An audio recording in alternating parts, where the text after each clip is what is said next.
ইটার রহমানের পক্ষে এই জাতীয় সংসদ নির্বাচনের রংপুর ৩ আসনের জন্য মনোনয়নপত্র গ্রহণ করলাম।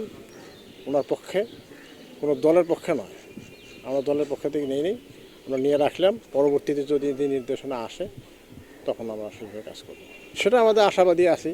যদি আমাদের বিএনপির পক্ষ থেকে আমাদের চাওয়া হয়েছে, যদি পরবর্তীতে নির্দেশ দেয় তাহলে বিএনপি ঠিক করবে। সেটা হলো দলের ইচ্ছার উপর নির্ভর করবে। আমাদের প্রত্যাশা আমরা পাওয়ার আশা আছে। এখনো তো ফাইনাল ডিসিশন হয়নি। আপাতত আমরা নিয়ে রাখলাম, আমার দলের বাইরে নয়, কিন্তু যাকে দেবে তার পক্ষে কাজ করবো। আমরা সদর ৩ আসনের রিটা রহমানের পক্ষে মনোনয়ন সংগ্রহ যেটা একটা বিভাগীয় শহর। আমরা রংপুরে একজন রিতা রহমান যোগ্য মানুষ, উচ্চশিক্ষিত মানুষ, এই বিভাগীয় শহর হিসেবে আমরা তার পক্ষেই মনোনয়নপত্র সংগ্রহ করলাম।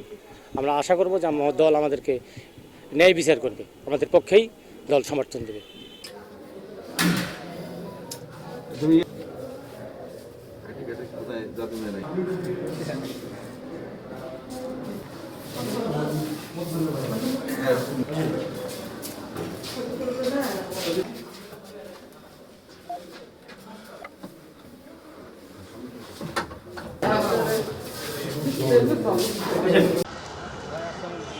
ওয়ালাইকুম আসসালাম।